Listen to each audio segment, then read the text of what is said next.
Hello everybody, today we're gonna show you how to create your design in order to do your face mask.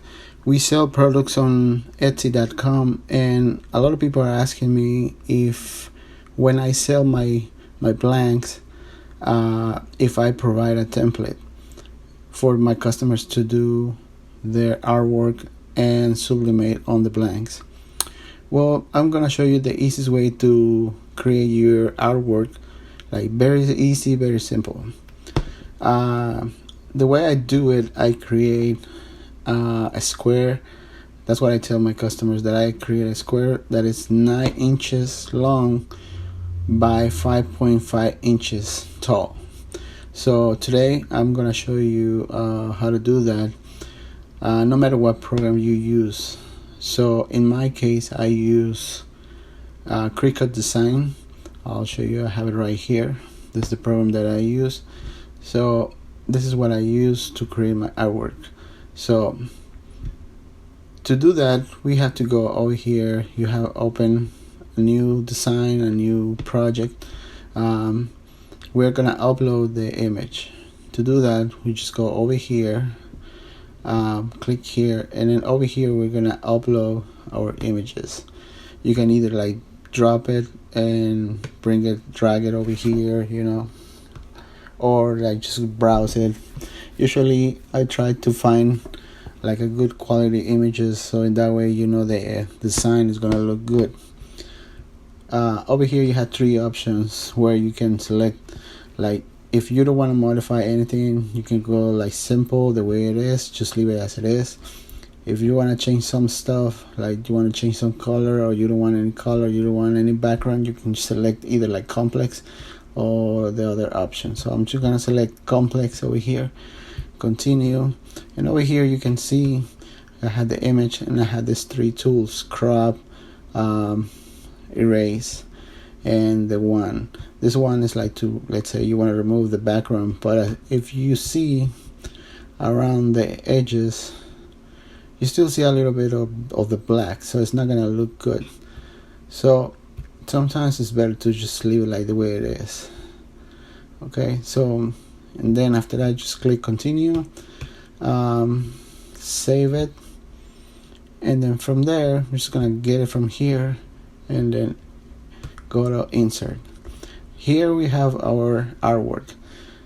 As you can see, this one is 8 inches by 4.9. Like I mentioned before, the easiest way is to do it is 9 by 5.5.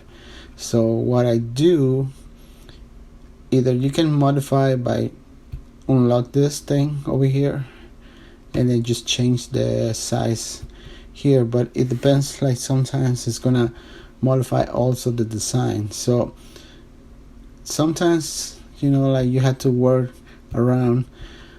To me, the best way is like create a square over here and open the lock so you can modify the size.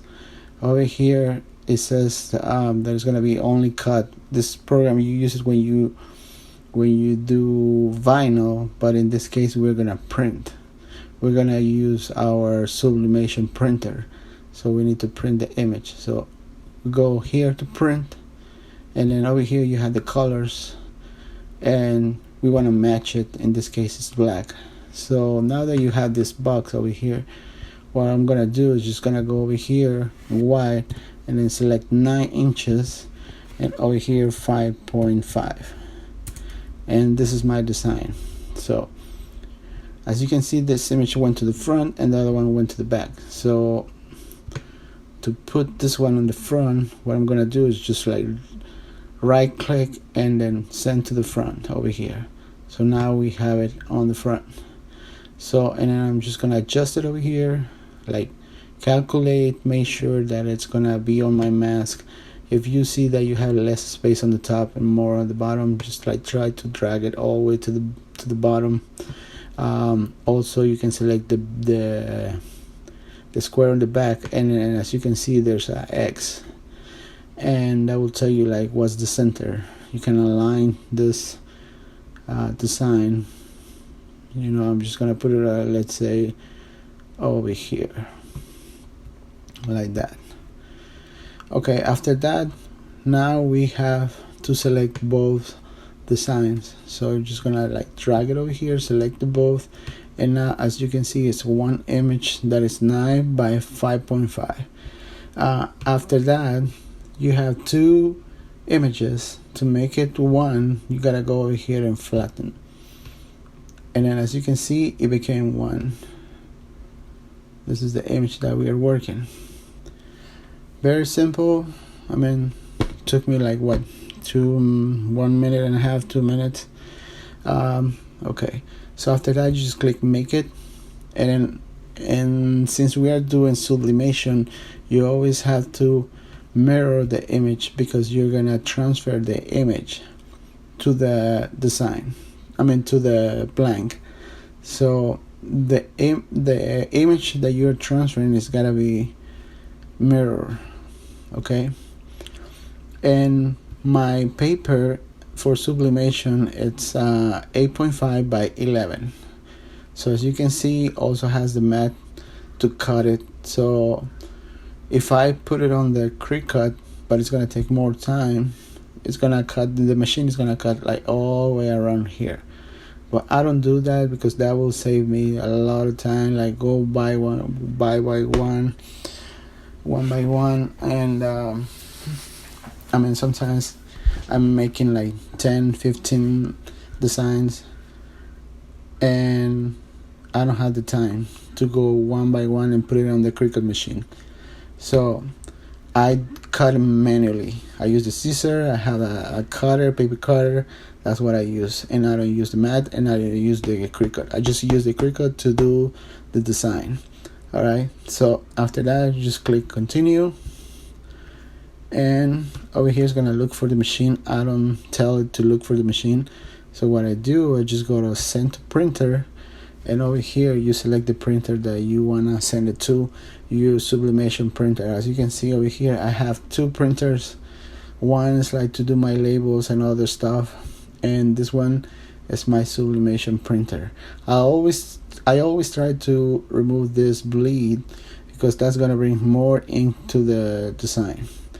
And the other thing I do is use system dialog, because that's gonna give me an option like to make the image like better quality. So just go print, and it's gonna bring me another box, and then from there you just tell it like to, let me see, here it is. Okay, so over here you're just gonna select best image quality, and then the settings, just leave it like the way it is, and then you just go to print.